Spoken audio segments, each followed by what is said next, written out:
wise, understanding beings who will really review with us where we made our mistakes and how we can do better in our next life. This idea of very old souls and very young souls can be confusing.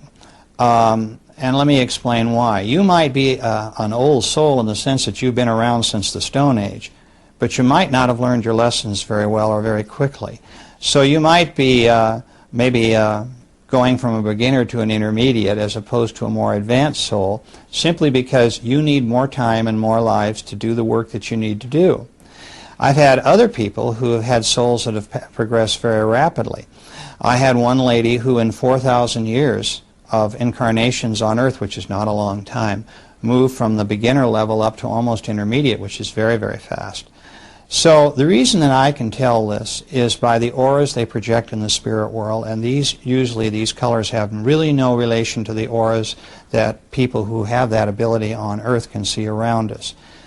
And from the colors of their energy, I can determine the advancement of the soul. This took a long, long time to discover this and all the other things that we're talking about today. I had to piece together this puzzle. It did not all come to me in a rush with that lady I spoke about earlier, who was my first case in Life Between Lives. I had to work very hard because people don't volunteer information. In order to get the information that I have written about, it took many, many years. And I'd just like to say, too, that I tried to keep my work unbiased. And when I talk to you about people like guides and the council and so forth, I ask people, what do you see? Not, do you see so-and-so? So that regardless of how many cases have gone before the client I'm working with now, the material seems fresh to them. I ask open-ended questions so that they will come to me with the answers that they're going to frame in their own minds. And one of them is, as I said, that's a very important one, is what we've just talked about, is their counsel, because they really do want to talk to me about these beings and what they mean to them.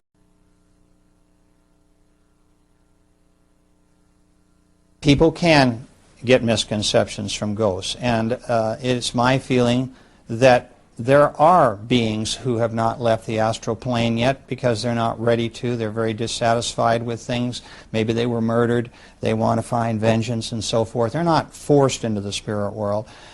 Usually they're taken by the hand when they're ready and taken into the spirit world. I might also say that there's another element of this that's kind of unique to my own work in terms of ghosts.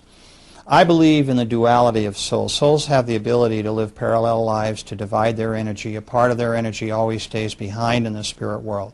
So you could have a ghost with an energy particle who is still on Earth but have the same holographic image, if you will, of that soul's ego in the spirit world at the same time.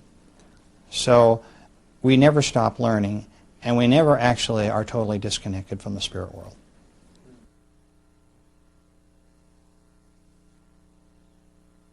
Soul groups are one of the most interesting aspects of my work. The reason for this is that people who I take into their soul group are able to tell me their level of advancement based on how the others are doing in their group as well as themselves. This gives me a much broader perspective as to where this individual is in terms of development. There are, in every soul group, a variety of personalities. You have courageous souls, you have meek souls, you have passive souls, you have souls who are very unselfish, those that are a bit more self-centered. You have souls that are quiet and contemplative, and those that are jokesters. So from that information, I'm able to determine psychologically a lot about the type of group that my client comes from and what I might be able to do to help them in terms of their life lessons and purpose. But it's fascinating, too, from another standpoint, because we don't all progress in the same, at the same speed, in the same way, in the same areas. I like to point out that I had one man that took him between 4,000 and 5,000 years to conquer jealousy. He is not a jealous person in this life. He's intolerant as hell, and that's what he's working on now, but he's not jealous. And so that was his particular difficult hurdle to get over. And yet there are people in his soul group that were always very tolerant, and they have tried to help him between lives. So This is what I mean about rates of progression. And yet, I find that the whole soul group pretty generally belongs in a certain niche as far as development, and they're all going to kind of move forward together. Some a little faster than others. Others will be a little slower. But essentially, they're all at about the same level. Essentially, in the beginning of our many, many existences, it's about learning lessons. It's about improving, understanding where we are in terms of our development and where we need to go. And the reason that that's such an important question is that many, many people that I work with incarnate on other worlds and are in other dimensions besides Earth. Earth has a particular difficulty in that we have amnesia. Our human minds set up an amnesic block when we come into this world so that we, in fact, don't have any knowledge that we can recall readily about the spirit world or our spirit guides. Interestingly enough, it's not so true with young children. You see a little boy or girl playing in a sandbox, 1 year old, 2 years old, and they're having these imaginary playmates, which may not be so imaginary. But by the time they're in the first grade in school, we've pretty much knocked all that out of them, and so, you know, that amnesic block is pretty much set, and so they don't remember themselves as spirits, and they don't remember their friends in the spirit world as spirits. But what's interesting is that it is a planet, Earth is, of self-discovery. The idea is that by not knowing the answers to the test questions before you come in, you solve these problems yourself in your own way, in your own time, and in your own environment, and in your own body. Not to say that we don't have genetic problems. There are those who select bodies who do have problems with aggressive behavior. Maybe they have a chemical imbalance that causes other behavioral problems that they need to overcome in order to achieve the lessons for which they came through to accomplish on Earth. And I'd like to point out that it's by design. Everyone in every body has selected that body. They knew in advance what the body was going to be like to a certain extent, and they chose that body with the help of their guides in order to achieve certain lessons. But these same folks can also incarnate on other planets where there is no amnesia. They can be flying creatures. They could be undersea creatures who are very intelligent.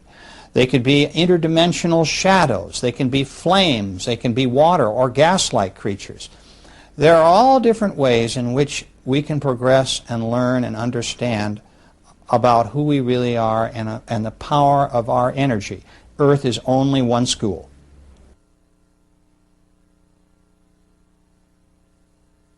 For me, it's difficult to say the word God because, to be quite frank with you, I came into this as an atheist. I did not believe in God. I did not believe that there was anything after life but ultimate oblivion. And my clients kind of brought me to this kicking and screaming, brought me to the party. And it was only after years of work with them and the consistency of the reports and knowing what I do about hypnosis and doing the work and research myself that has finally brought me to the point today where I can say that I believe in a power greater than myself, a source for all life and all intelligence. So the concept of all this incarnation is to arrive at that state of perfection where we can rejoin, if you will, that source from whence we came.